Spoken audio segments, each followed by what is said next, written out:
Openkan dulu ya. Ustadz, apa artinya Kristen? Kristen artinya pembangkang Yesus. Ya. Kalau mau tahu Kristen apa artinya pembangkang Yesus? Udah saya jawab ya, telak tuh. Siapa tadi? Pak Timba silakan naik kembali ya Pak Timba ya. Jika Anda mau naik saya akan utamakan gitu untuk Anda. Iya. Wah ini Mbak ini ya. Oke. Anda mau bertanya atau mau ditanya nih? Aku mau liatin Bang Ustadz aja dulu. Soalnya aku dengar tadi darah-darah itu, aku jadi gimana ya? Ya iya Mbak. Aku juga. Gini, ajaran minta darah itu ajaran iblis gitu. Mana ada ajaran para nabi minta darah?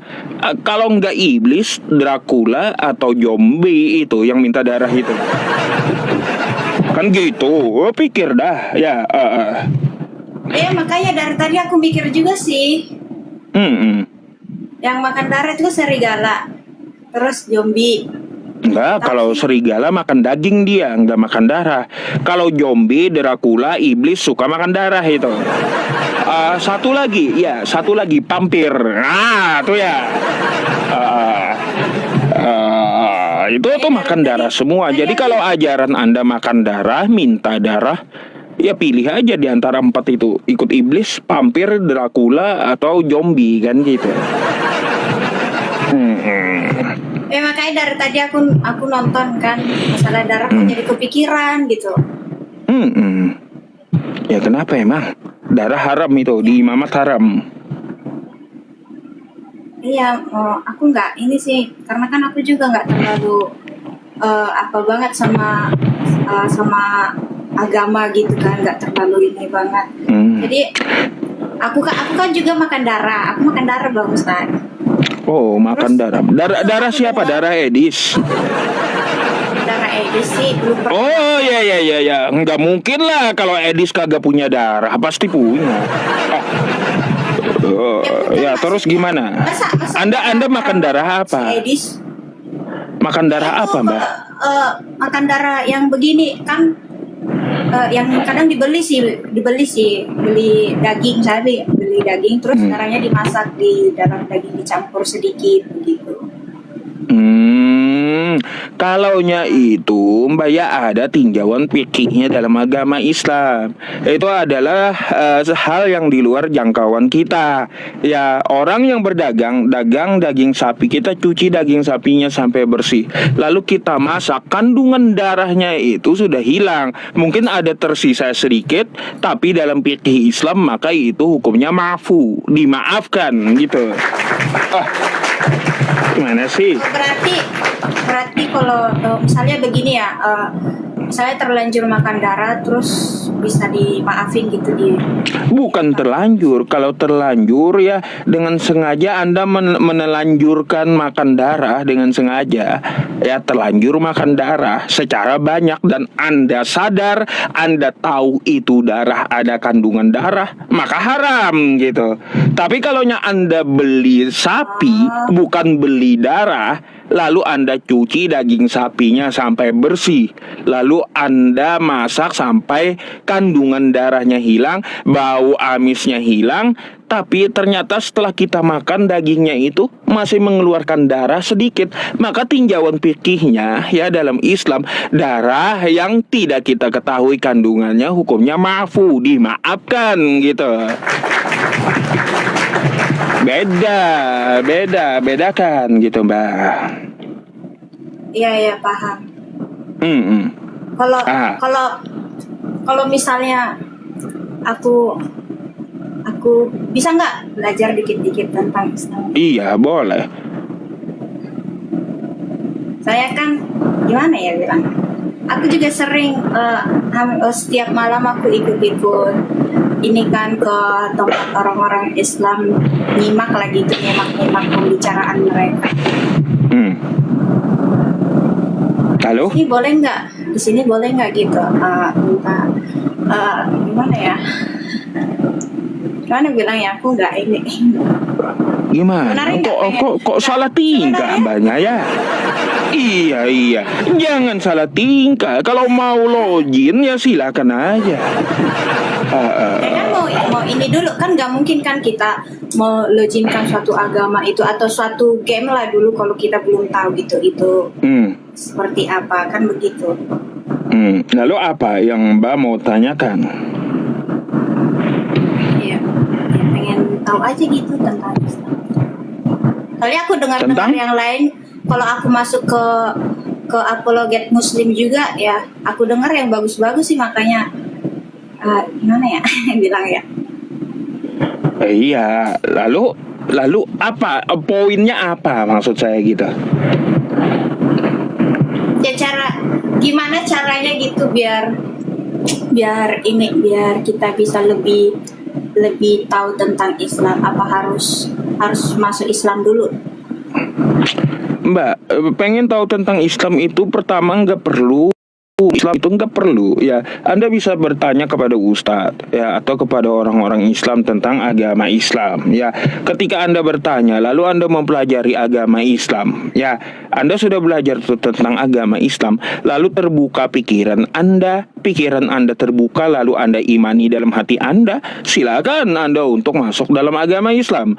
Karena dalam agama Islam itu tidak ada paksaan, la ikraha fiddin ya, tidak boleh memaksa orang masuk agama Islam kecuali dengan hidayah dan atas kehendak dia atau keikhlasan hati dia sendiri memeluk agama Islam. Jadi nggak bisa diiming-imingi gitu. Jadi gitu, Mbak. Bukan diiming-iming sih sebenarnya, di apa namanya ya,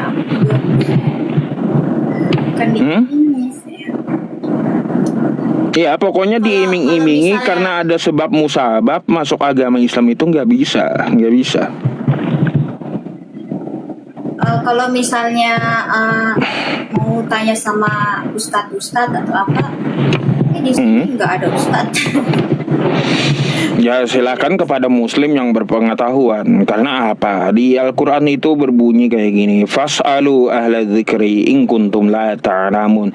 Bertanyalah kamu kepada yang berpengetahuan di bidangnya. Bukan sama Edis, kata Quran, bukan.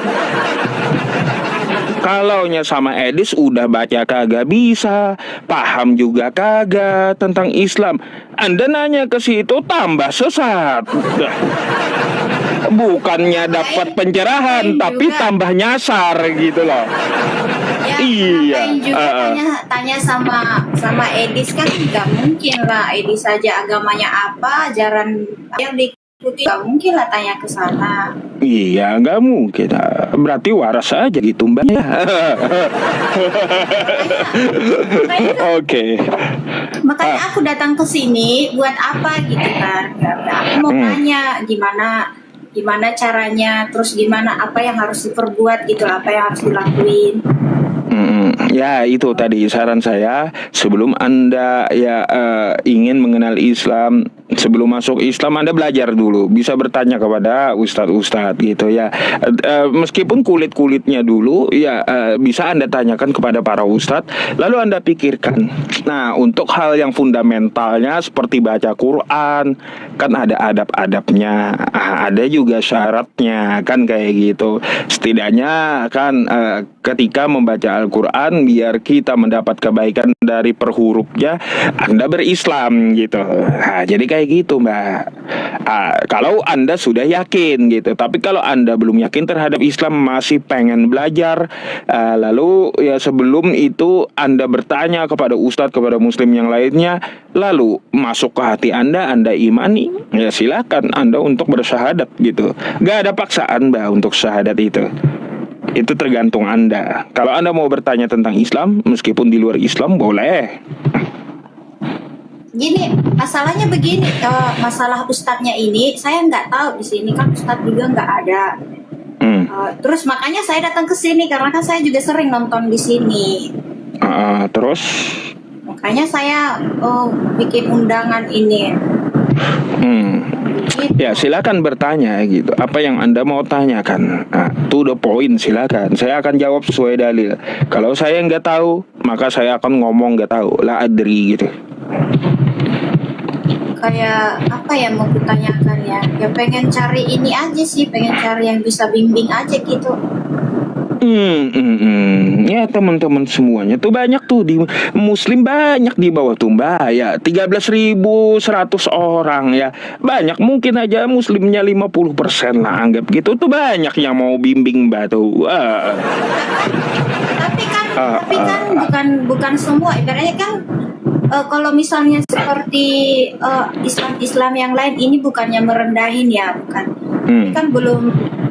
Kalau kita mau belajar itu kan ya harus lebih ini, harus yang udah lebih tahu gitu.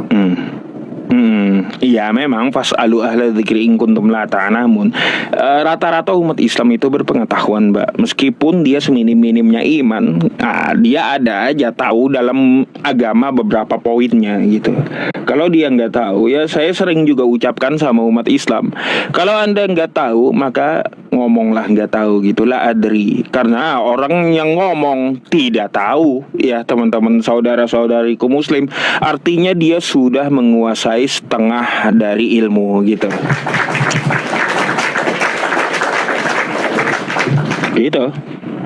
Nah, sekarang Anda mau nanya apa? Silakan, tanya-tanyalah, mumpung naik gitu. Susah naik ke tempat saya, masalahnya gitu.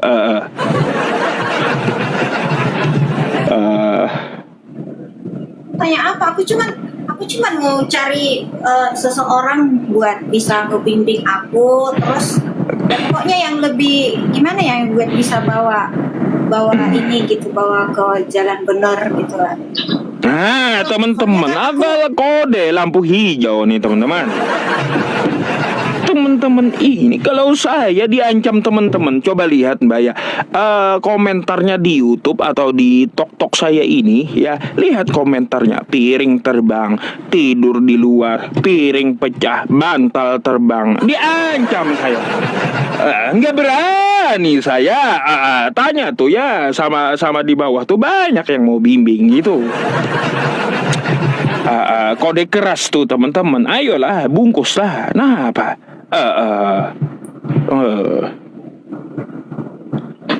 Nah, gini aja Mbak, saya kasih Anda waktu. Spesifikasinya kayak gimana gitu. Biar teman-teman tahu gitu. Gimana spesifikasinya gimana? Orang kita dari luar agama ya harus ada yang ini kan, harus yang ada. Iya. Bawa.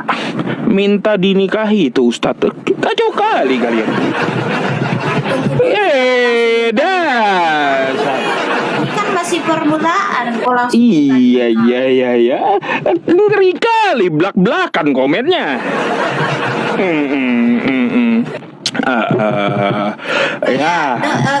Gini Bang, kayak aku yang hari kapan ya, yang hari Jumat atau hari Kamis itu aku tanya teman aku, ada Muslim kan, cewek. Aku tanya itu gimana biar bisa mendalami Islam, biar bisa masuk Islam. Terus saya bilang, kamu syahadat terus kamu ikuti rukun Islam, katanya gitu doang. Ya mana tahu yang Kristen apa itu rukun Islam. Macam-macam.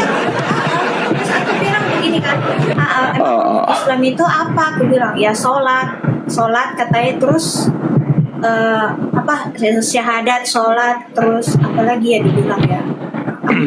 Makanya kayak gini, gimana caranya mau bimbing gitu? Kan nggak mungkin. Iya. Membimbingnya. Tapi itu ada yang menawarkan diri di bawah Mbak, itu namanya tulah dosa. Biar aku yang bimbing katanya. Mau nggak Mbak tuh? Siapa itu?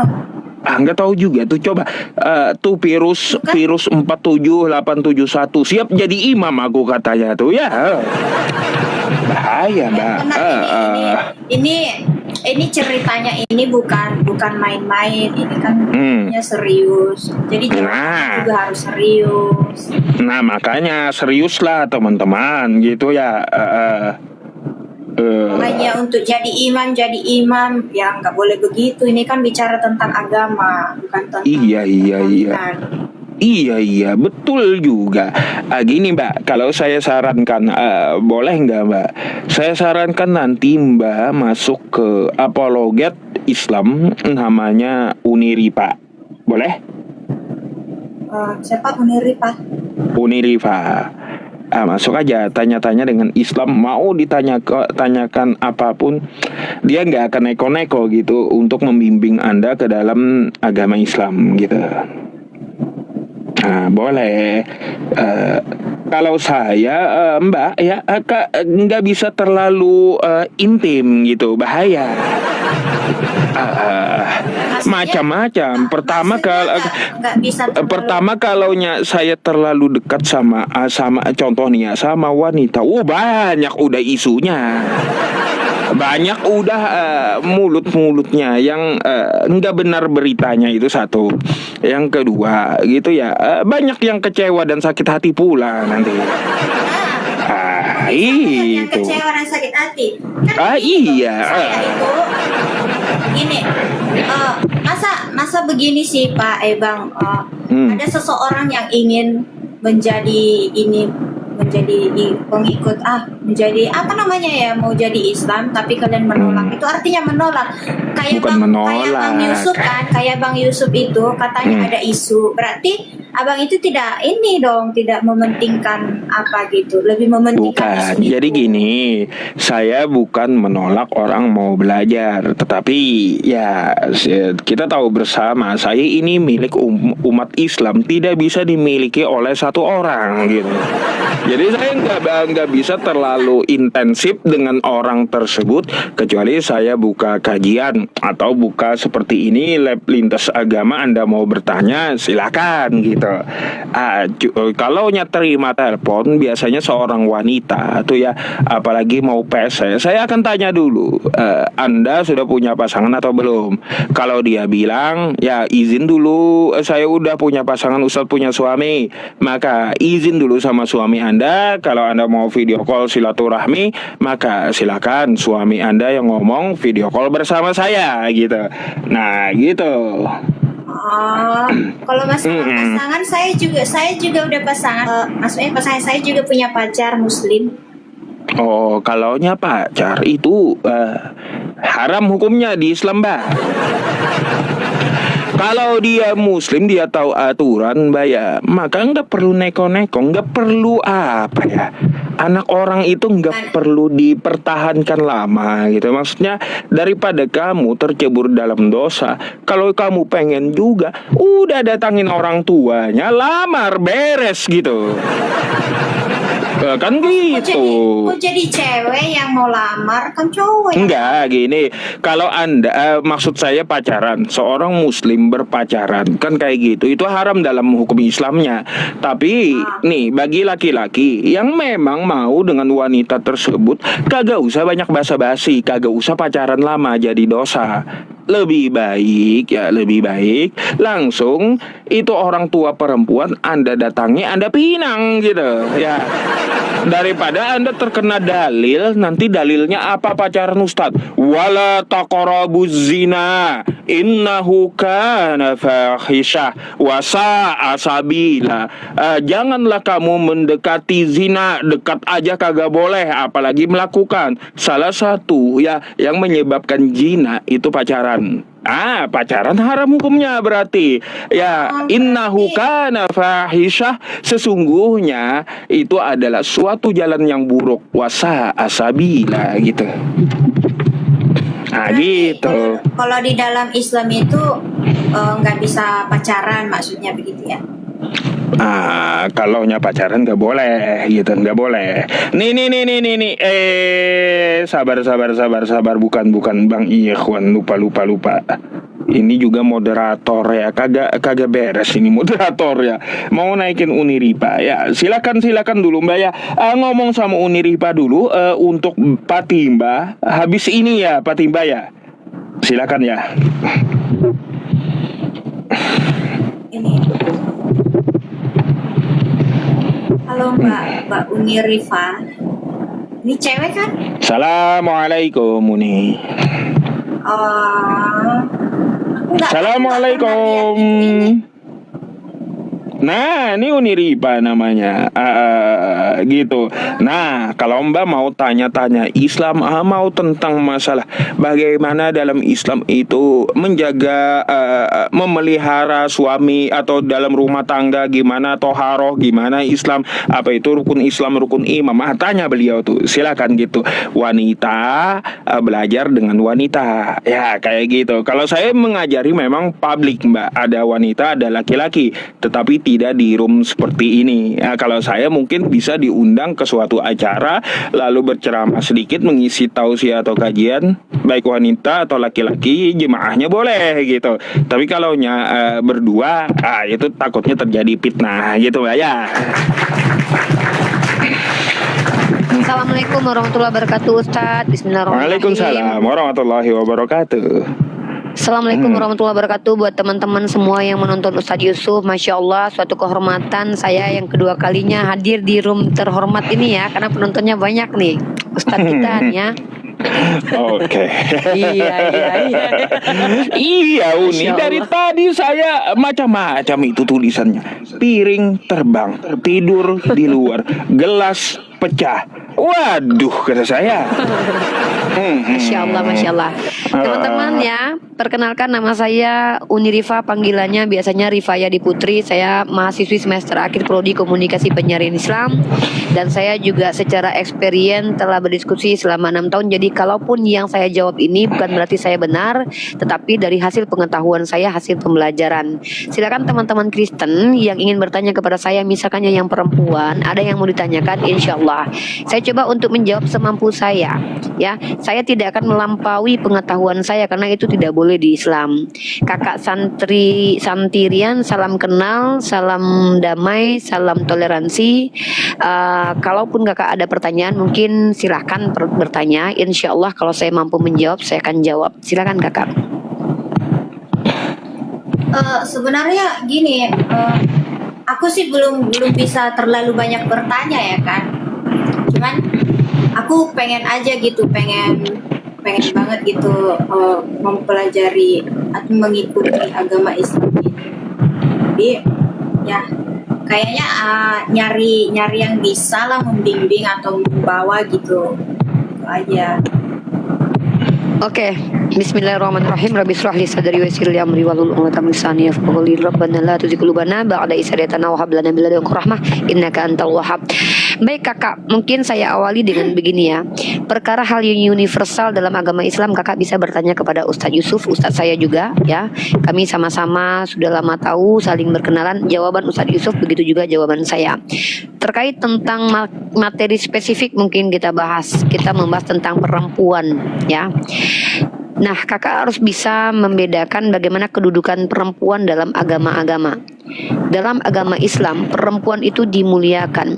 Pada saat contoh ya, pada saat wanita dijadikan objek seksual, dijadikan budak, maka Islam hadir kemudian membawa perubahan dengan memberikan batasan-batasan maksimal minimal, bahwa perempuan itu juga diberikan hak untuk mengambil ilmu pengetahuan dan juga menjadi orang yang sukses dalam usaha atau menjadi entrepreneur. Ini dibuktikan dengan adanya istri Rasulullah SAW, yaitu Sayyidah Khadijah yang adalah seorang pebisnis. Maka di sini kita tahu bahwa Islam tidak melarang perempuan untuk berbisnis.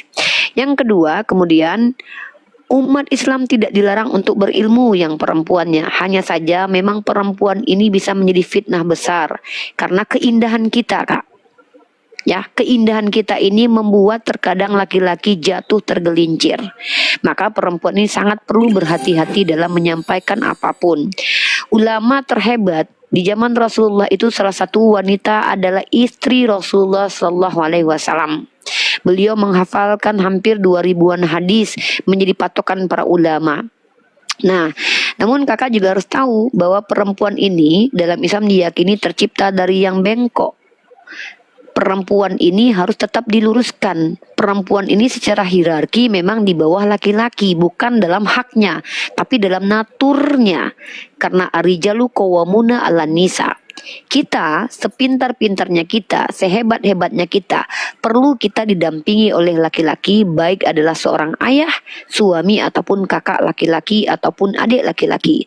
Karena memang secara psikologi, kalau kakak mungkin belajar psikologi, perbedaan psikologi perempuan dan laki-laki itu fakta adanya.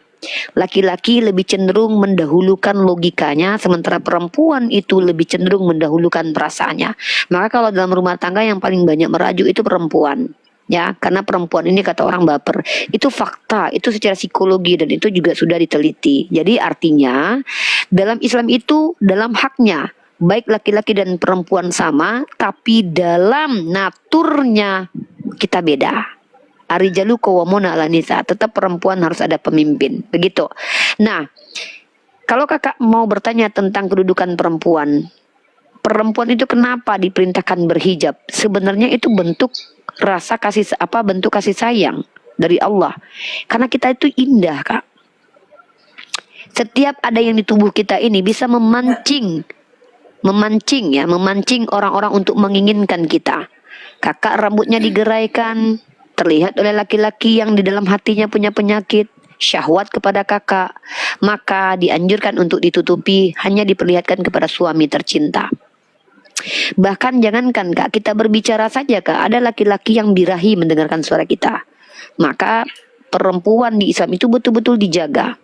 Caranya adalah yang laki-laki muslim diperintahkan untuk jaga pandangannya, yang perempuan untuk jaga auratnya. Begitulah kedudukan perempuan di Islam. Seperti itu kakakku sayang. Silakan Kak, kalau kakak mau bertanya lebih lanjut, monggo. Sebentar tadi yang awal itu yang katanya berbisnis ya tadi wanita. Itu maksudnya gimana gitu? Saya menyampaikan itu maksudnya dalam urusan sosial kita itu memang ada batasannya, tapi tidak terkekang sama sekali. Kalau kita ingin kaya, kalau kita ingin pintar, itu tidak dilarang. Nah mohon maaf kalau kakak mendapatkan perbandingannya, kakak pernah dengar cerita Hipatia nggak? Pernah dengarkan kisah Hipatia? Oke, Hipatia, mungkin saya harus cerita ke kakak dulu. Saya bicara tentang sejarah. Perempuan di dalam sistem kehidupan Romawi, Yunani, Yahudi, perempuan itu cuma jadi objek seksual, Kak. Perempuan itu bahkan dijual. Perempuan itu tidak ada nilai dan harganya, Kak. Ketika datang bulan dikatakan najis, Kak. Dalam kitab yang kakak pegang, kakak Kristen ya? Kristen saat ini. Kakak boleh baca dalam perjanjian lama, perempuan datang bulan itu perempuannya jadi najis. Betapa rendahnya martabat perempuan. Perempuan kalau diperkaus sama laki-laki, maka dia harus menikah dengan laki-laki yang memperkausnya. Hanya dengan laki-lakinya memberi 5 shikal kepada bapaknya. Perempuan kalau tidak perawan, pada saat dia mau menikah, itu kalau dia tidak virgin pada malam pertama, dia dirajam sampai meninggal. Bahkan ada ajaran dalam kitab kakak itu, barang siapa yang ingin menjual anak perempuannya, bahkan diajarkan tutorial menjualnya. Bahkan asal kakak tahu ya, perempuan itu dalam sistem peradaban dulu itu sangat rendah sekali. Maka Islam hadir mengangkat derajat perempuan dengan memberikan realisasinya. Sayyidah Khadijah dimuliakan padahal pebisnis. Sayyidah Aisyah dimuliakan, ulama. Tapi Hipatia, perempuan yang adalah seorang filsuf, dihabisi nyawanya oleh patriark gereja gara-gara dia tidak mengikuti aturan gereja. Dia pintar. Bahkan kakak kalau saya kasih informasi, pendiri kampus pertama kali di dunia ini bernama Fatimah Al-Fihri. Itu perempuan dalam Islam, Kak. Kita diajarkan boleh pintar, kita diajarkan boleh kaya, tapi yang tidak boleh adalah kita merendahkan diri kita di hadapan laki-laki ajnabi. Kalau kakak baca dalam kitab kakak, Paulus mengajarkan, aku tidak mengizinkan perempuan mengajar. Itu ada dalilnya Pak, kakak. Kakak mau tahu? Kalau di Kristen itu perempuan tidak ada nilainya. Kakak tahu ayatnya itu? Udah pernah dengar. Saya kasih aja ayatnya. Terus, Terus masalah ini Mbak, apa namanya tadi, masalah Gimana? pakai hijab, masalah pakai hijab. Terus itu kan Siap. tadi bilangnya hanya pasangan yang bisa melihat. Lalu bagaimana dengan saudara laki-laki kita atau ayah gitu, atau bapak kita? Apa nggak bisa melihat? Misalnya kan tadi itu kan hijab, kalau dipakai hijab itu kan yang ditutupi rambut, apa pokoknya dari atas ke bawah begitulah. Berarti Ya. saudara kita nggak bisa melihat begitu. Ada yang boleh dilihat, ada yang tidak boleh. Mohon maaf ya. Contoh perhiasan, tempat perhiasan, misalnya pergelangan tangan, leher. Kalau bapak kita tidak masalah, tetapi kami umat Islam, Kak. Kami umat Islam di zaman sekarang ini ya, Kak. Kehati-hatian kami, mohon maaf. Mungkin Kakak sering mendengarkan ayah kandung memperkaus anak perempuannya. Kami tetap menjaga, Kak. Saya sebagai seorang putri, walaupun saya bertemu dengan papa saya, walaupun beliau boleh melihat telinga saya sekalipun, kami umat Islam menjaga sebagai bentuk kehati-hatian. Kami menjaga diri, karena kami diajarkan bahwa yang namanya laki-laki itu ada yang namanya laki-laki yang memiliki penyakit di hatinya. Kecenderungan dia untuk bersikap mesum itu ada gitu. Maka kami menjaga, berhati-hati. Ya, nah kami diajarkan secara kaidah fikih. Kalau kakak mau tanya fikih, Ustadz Yusuf lah orangnya. Bisa, Ustadz Wafi juga bisa, Ustadz Tahta juga bisa. Maka ada batasan-batasan, Kak, diatur dalam kaidah fikih. Mana yang boleh dilihat, mana yang tidak boleh dilihat. Bukan berarti payudara boleh dilihat sama bapak sendiri, itu nggak mungkin ya. Gitu loh. Jadi ada yang bagian-bagian yang boleh dilihat oleh kakak kandung, ada yang tidak boleh. Seperti tempat perhiasan, misalkannya seperti leher, atau misalkannya pergelangan tangan. Gitu. Tidak boleh di dalam Islam itu kami memperlihatkan, bahkan mohon maaf Kak ya, perempuan melihat aurat perempuan lainnya itu tidak boleh di Islam. Itu aturan dalam Islam.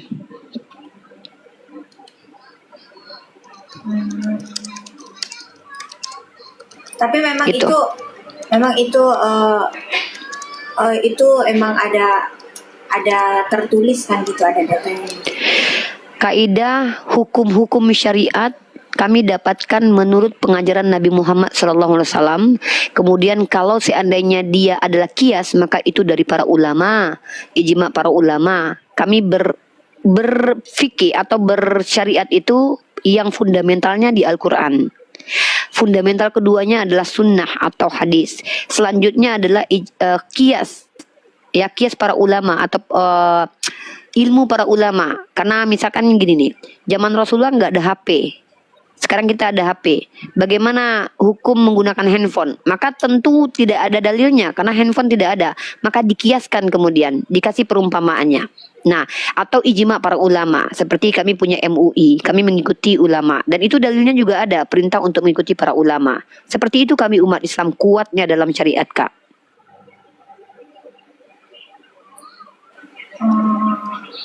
Paham. Uniripa, saya santai dulu. Silakan digodok gitu ya. Teman-teman, ya saya bikin susu. Ini susu murni, nah gitu ya. Enak banget kalau susu murni.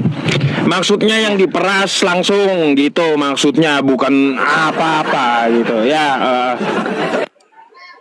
Iya. Saya seneng Ustadz Yusuf tuh guys. Iya. Lanjut Kak Santi. Ada lagi pertanyaannya mungkin.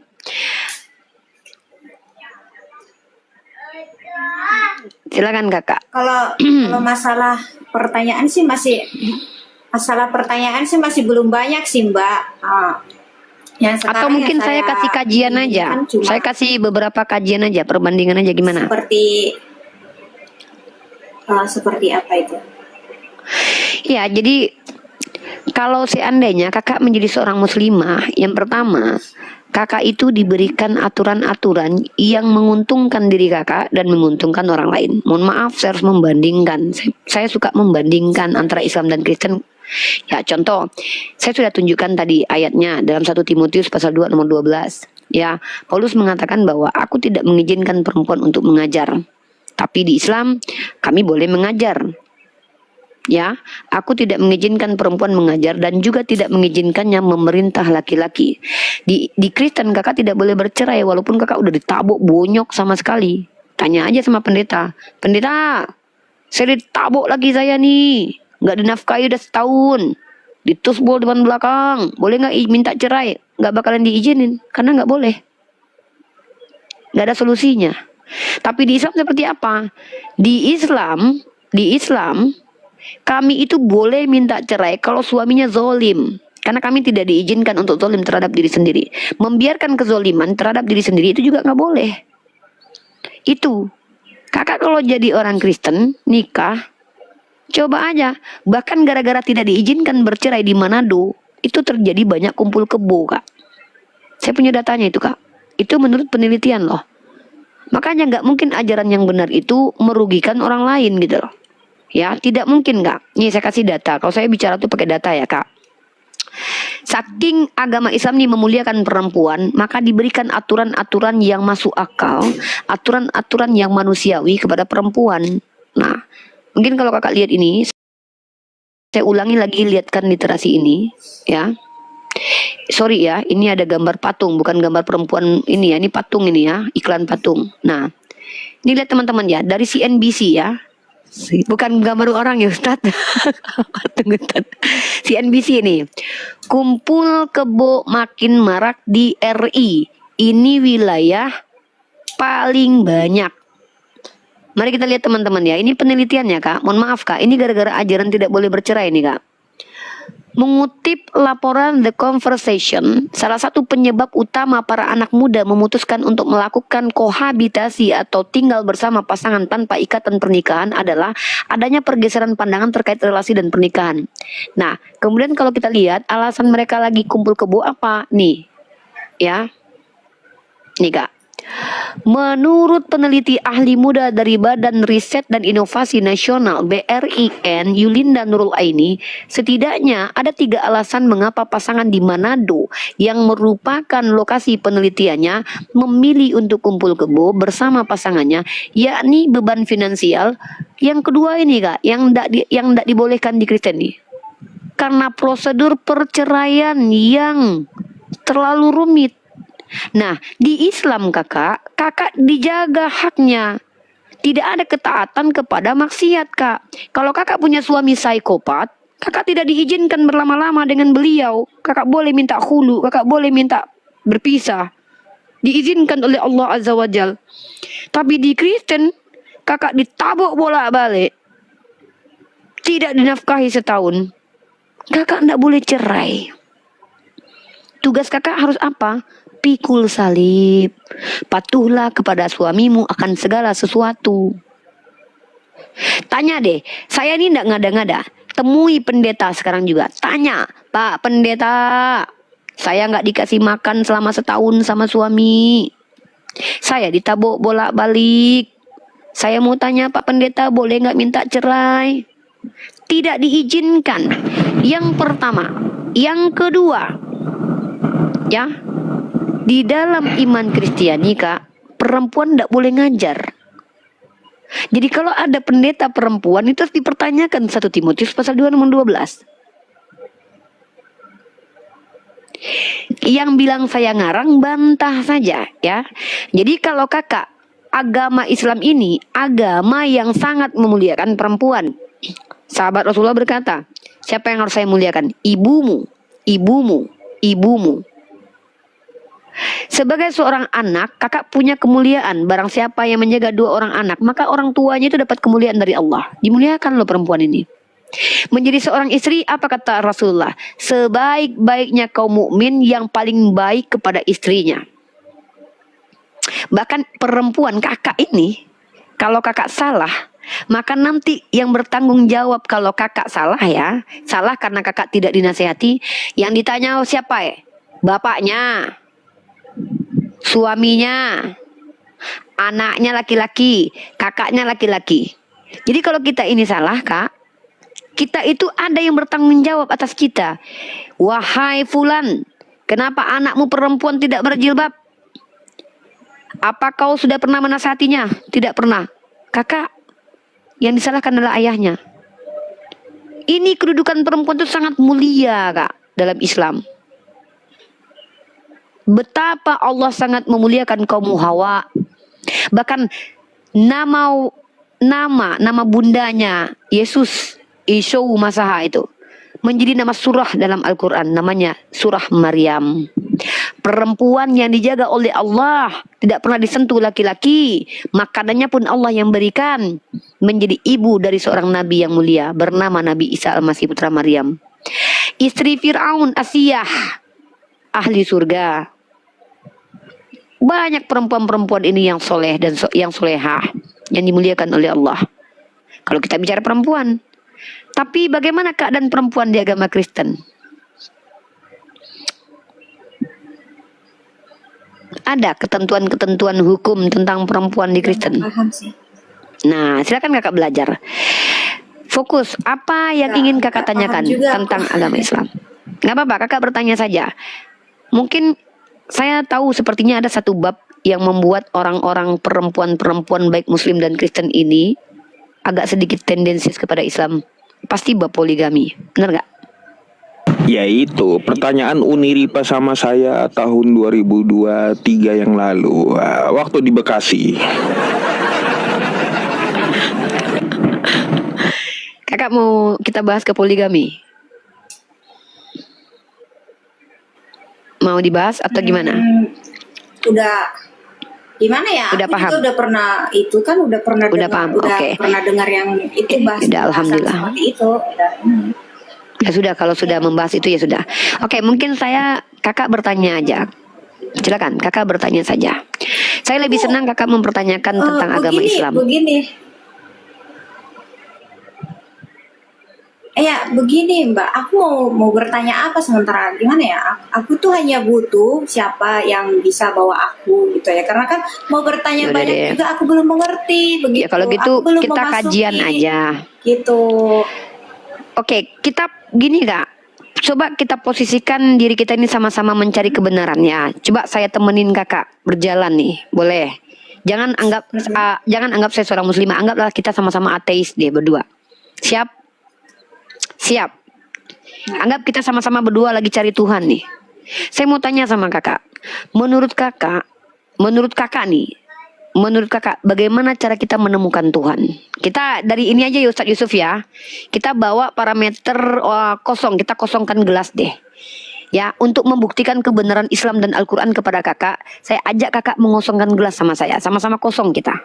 Saya tidak berbicara dari sisi seorang Islam. Anggaplah kita ateis, tidak punya Tuhan. Bagaimana cara kita berdua menemukan Tuhan yang benar? Silakan kakak dulu, nanti baru saya jawab. Mungkin menurut kakak secara kognitifnya lah. Kakak punya akal, punya rasio, punya hati, silakan kakak jawab. Menurut kakak, gimana cara menemukan Tuhan yang benar? Ya dicari lah. Iya, cara menentukan benar salahnya seperti apa?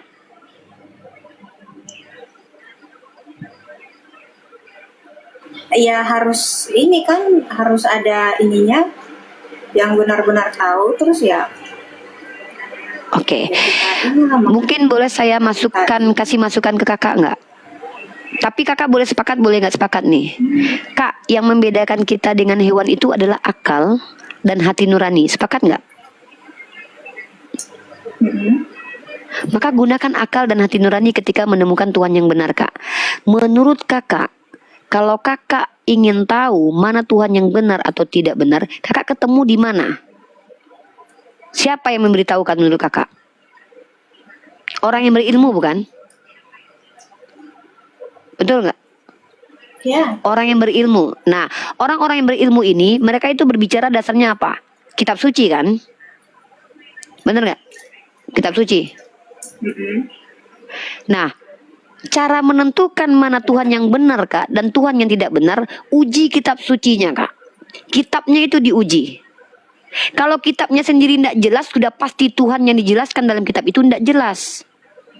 Maka tugas kakak menemukan mana benar mana salah, kakak itu harus menguji kitab suci agama di seluruh dunia. Kalau kakak betul-betul serius. Tapi kalau kakak sudah punya arah ke Islam, maka kakak memang harus memperdalam Al-Quran. Bagaimana Al-Quran ini? Kenapa Al-Quran dikatakan suci? Kenapa Bible dikatakan suci? Kalau tidak ada alasan mengatakan Bible suci, kenapa harus dikatakan suci? Tapi kalau Al-Quran, saya menjawab bukan karena saya Islam. Saya mampu menunjukkan Al-Quran sebagai kitab suci karena saya belajar. Nah, maka kalau kakak ingin menentukan mana agama yang benar, mana agama yang tidak benar, uji kitab sucinya. Begitu caranya. Paham nggak? Atau terlalu tinggi nih? Atau bagaimana ini? Makanya saya suruh kakak bertanya. Kalau saya kasih materi takutnya nggak nyampe. Masih nge-lag. Masih belum ini aku. Masih nge-lag. Atau gini deh, pertanyaan saya aja yang nanya. Atau saya tanya gini, menurut kakak kenapa Islam tidak layak dikatakan sebagai agama yang benar, atau kenapa Islam layak dikatakan agama yang benar? Udah itu aja, silakan kakak jawab menurut kakak. Nanti kita luruskan aja itu. Aku mau jawabnya gimana? Aku nggak tahu. Aku masalah ke Kristen aja. Wah, Aku nih- nggak paham banget. Ini dari dasar banget Makanya nih aku Ustadz datang. Yusuf nih.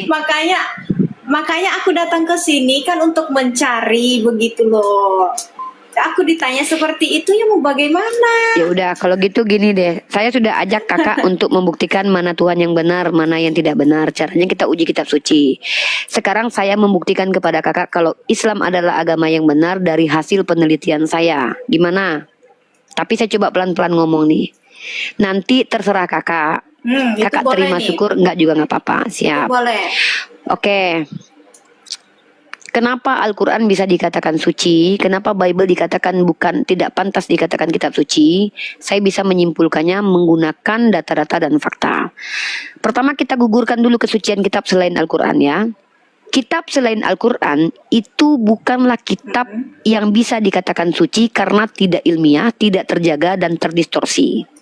Kakak boleh buktikan nanti. Bible itu kitab yang tidak jelas penulisnya.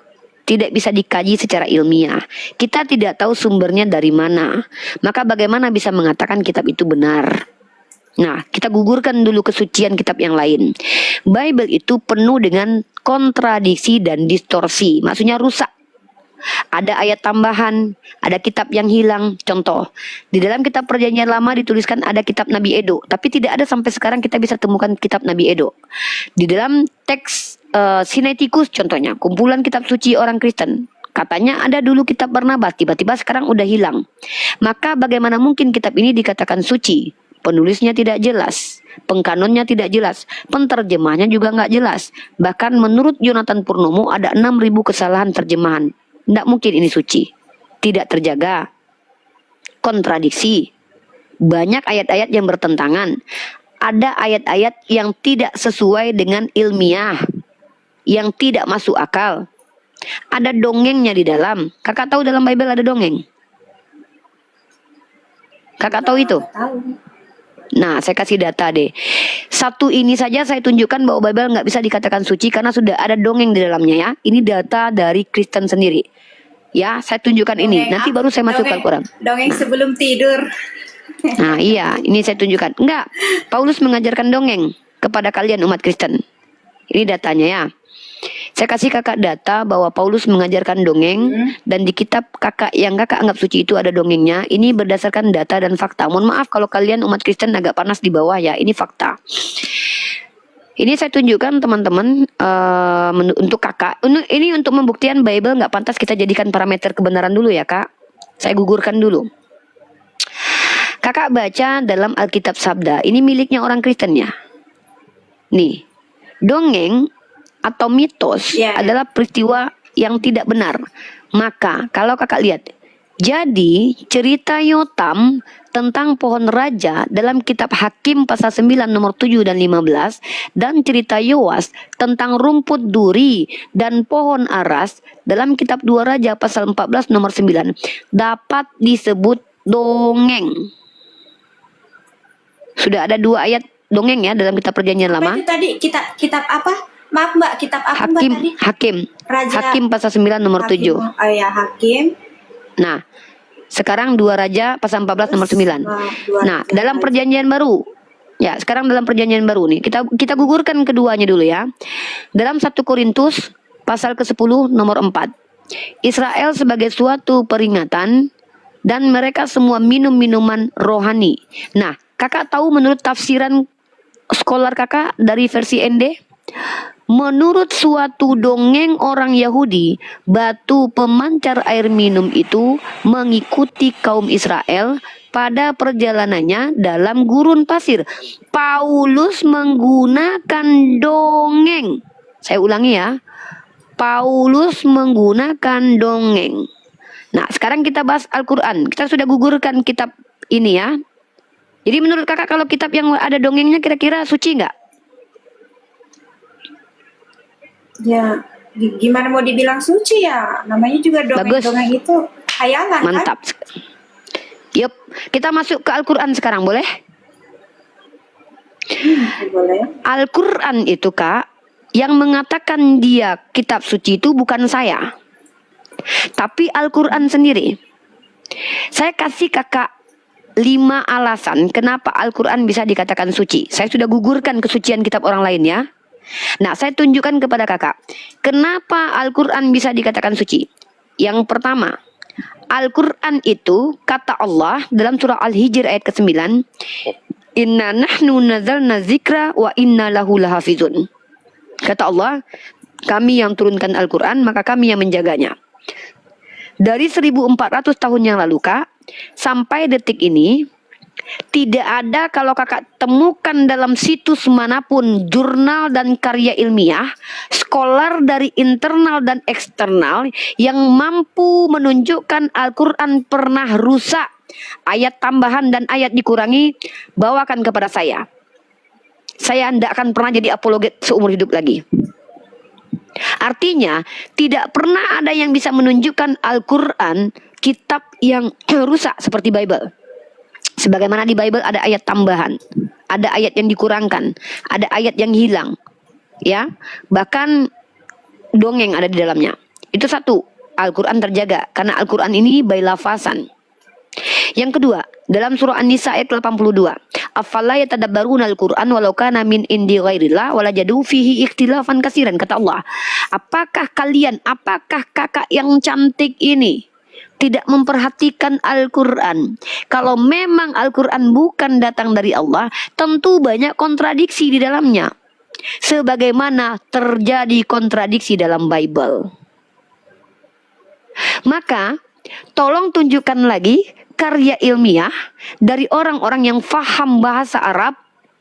Tunjukkan kepada saya skolar internal dan eksternal yang bisa membuktikan Al-Quran punya kontradiksi secara ilmiah. Tidak ada kak sampai sekarang. Kemudian Allah berfirman lagi, ya, Bismillahirrahmanirrahim. Wa in kuntum fi raibim mimma nazalna ala abdina fa'tu bi suratin min mithli. Ditantang lagi sama Allah. Kalau memang kalian tidak yakin dengan kitab ini datang dari Allah, buat semisal Al-Quran. 1400 tahun lamanya kak. Jangankan meniru satu surah Al-Quran kak. Huruf alif lam mim saja tidak ada yang ditemukan bahwa itu diragukan apakah itu firman Tuhan atau tidak seperti yang terjadi di kitab Anda. Ini perbandingan. Bentar, maaf mbak. Lalu gimana? Tadi kan katanya Al-Quran itu datang dari Quran sendiri ya? Itu tadi ya? Bukan, statement bahwa Al-Quran suci itu dari Al-Quran sendiri. Al-Quran punya parameter tentang kesuciannya. Maksudnya kesucian itu bukan saya. Kalau saya bilang, menurut saya kitab suci itu harus gini loh. Berarti itu kan suci menurut saya. Belum tentu orang terima itu. Tapi Al-Quran itu suci menurut dia sendiri. Dan dia punya parameter sendiri. Dia punya sandaran sendiri. Bahwa yang tidak boleh itu kepada kitab suci itu satu, kontradiksi. Kalau kontradiksi berarti Tuhannya plin-plan dong. Terdistorsi berarti nggak terjaga dong. Ada tiruannya berarti bukan dari Tuhan dong. Karena kalau kalau datang dari Tuhan itu nggak mungkin bisa ditiru. Tapi kalau buatan manusia pasti bisa ditiru. Masa nggak bisa meniru catatan Nabi Muhammad kalau Al-Quran itu karangan Nabi Muhammad? Contohnya ada apokrifa dalam Bible. Apokrifa itu tiruan-tiruan Bible. Bible itu banyak kali kak tiruannya kak. Injil Thomas, Injil Maria, Injil Filipus, ya. Seperti itu. Sebentar mbak. Tadi aku ada masuk ke apologi Islam juga kan. Terus tadi ada di sana perdebatan tentang Quran yang katanya Quran itu tidak akan pernah ada tanpa Muhammad. Kata apa itu benar? Apa memang Quran itu dari Nabi Muhammad gitu? Kan aneh gimana? Di situ tadi perdebatannya. Ya, Al-Quran itu nama dari wahyu. Wahyu itu artinya adalah informasi dari Tuhan kepada Nabi Muhammad. Nama informasi itu disebut dengan Quran dari kata qara'a yaqra'u Qur'anan, atau yang dilafazkan atau yang dibaca. Kalau sudah ditulis namanya kitab Al-Quran. Memang Nabi Muhammad yang membawanya, karena Allah memberikannya kepada Nabi Muhammad untuk diajarkan ke kita. Dengan melalui Perantaraan malaikat Jibril. oh iya. Nabi-nabi Bani Israel seperti itu kok. Kakak baca dalam Lukas pasal 1 nomor 70. Inilah firmanku yang disampaikan kepada nabi-nabinya yang kudus. Nih, saya tunjukkan ayatnya. Ini bukan cuma di Islam loh. Tradisi Kristen pun percaya bahwa namanya nabi-nabi itu menyampaikan firman Tuhan yang kudus. Bukan berarti mereka Tuhan. Seperti Yesus, segala firman yang kau berikan telah aku sampaikan kepada mereka. Jadi para nabi-nabi itu menyampaikan firman Tuhan, bukan menjadi Tuhan. Di Kristen malah nabi yang dituhankan. Itu perbedaan kita. Lalu bagaimana kita tahu kalau misalnya malaikat itu kasih wahyu ke Nabi Muhammad? Lihat ajarannya kak. Tunjukkan satu ajaran di Islam. Gini kak, kalau yang datang kepada Nabi Muhammad itu iblis, maka ajarannya itu harus merugikan penganutnya dan merugikan orang lain. Sebutkan satu ajaran Islam yang merugikan orang lain dan merugikan penganutnya. Silakan. Kalau saya bisa tunjukkan ajaran Kristen yang merugikan orang lain dan merugikan penganutnya kak. Banyak kak. Banyak ajaran Kristen yang merugikan penganutnya. Contoh, mau tahu contohnya? Saya bandingin boleh? Ajaran Kristen yang merugikan penganutnya. Oh nggak usah, yaudah. Memang agak ngeri. Saya cuma minta satu aja. Sebutkan seluruh umat Kristen. Sebutkan satu ajaran Islam yang merugikan penganutnya dan merugikan orang lain, yang bertentangan dengan naluriah manusia, bertentangan dengan akal, bertentangan dengan hati nurani. Itu nggak benar itu. Maksud saya begini ya. Saya kan juga nggak ngerti ya. Maksud saya begini kan. Tadi kan Mbak bilang malaikat uji ajarannya. Uji ajarannya. Ajarannya diuji gitu loh. Kan malaikat datang nih kepada Nabi Muhammad. Kan klaim Nabi Muhammad kan begitu ya. Kan Nabi Muhammad mengaku nih, yang datang kepada saya itu malaikat. Harusnya kalau itu adalah iblis, harusnya membuat Nabi Muhammad semakin jahat dong. Contoh, menguntungkan dirinya sendiri, merugikan orang lain. Tapi justru ajaran Islam itu menguntungkan orang-orang pada zamannya. Seperti para budak disuruh merdekakan. Masa iya iblis ngajarin untuk memerdekakan budak? Masa iya iblis nyuruh menikahi budak? Masa iya iblis suruh untuk perbaiki hubungan kita dengan keluarga? Masa iblis suruh kita berbaik-baik kepada istri? Masa iblis nyuruh yang baik-baik? Ajarannya lihat. Makanya saya tantang. Mampu nggak kalian menunjukkan satu saja ajaran Islam yang merugikan penganutnya dan merugikan orang lain? Satu saja. Kalau nggak ada, berarti nggak mungkin dari iblis. Pastilah dari Tuhan yang benar. Kan gitu Ustaz. Silakan Ustaz. Oke. Uni, enggak apa-apa. Maksud saya diambil poin, dikerucutkan karena itu Pak Timba tadi saya ada janji dengan beliau juga setelah Mbak ini gitu. Soalnya beliau juga mau belajar agama Islam setelah Mbak ini gitu. Makanya beliau nunggunya takutnya kelamaan. Kasihan juga kan gitu. Kasihan Pak Timbal. Ya Pak Timbal. Gini aja Santi, kalau mau memperdalam Islam boleh di follow akun saya. Kita lewat belakang aja ngobrol-ngobrolnya, boleh? Oke. Ya, kasihan Pak Timbal ya. Semoga Santi diberikan hidayah oleh Allah. Ya, semoga paham. Intinya gini deh poin dari Uni. Kamu punya akal adikku sayang, kamu punya hati nurani. Kalau ada ajaran yang bertentangan dengan naluri kamu sebagai perempuan, masa perempuan gak boleh cerai walaupun ditabuk sama suami? Apakah itu menguntungkan? Tidak, itu merugikan penganutnya. Maka ajaran yang benar itu ajaran yang tidak merugikan penganutnya dan tidak merugikan orang lain. Di Islam saya tantang. Kalau tidak ada berarti Islam adalah agama benar. Apalagi yang kamu tunggu? Kalau kamu tidak bisa membantah ajaran Islam dengan akal, hati, dan nalurimu, apa alasanmu menolak kebenaran Islam, Dek? Kan gitu. Ya. Nah, silakan di follow akun ini. Makasih ya Mbak. Siap. Ya. Kita follow-followan aja ya, Dek. Ya kita follow-followan aja. Boleh. Uni follow kamu. Nanti kita lewat belakang aja. Nanti kita lewat WhatsApp juga. Oke, terima kasih buat teman-teman semua ya. Ya, mudah-mudahan Pak, saudari kita. mau kemana? Mau kemana? Tetap aja di sini nggak apa-apa. Aku tuh nggak enak. Aku turun aja ya Mbak. Bang, Iya. aku turun ya, makasih ya. Boleh nanti minta naik kembali ya Mbak ya. Terima Ya. kasih banyak atas diskusinya. Ya. Oke, selamat malam. Makasih kakak sayang. Selamat malam. Malam. Oke.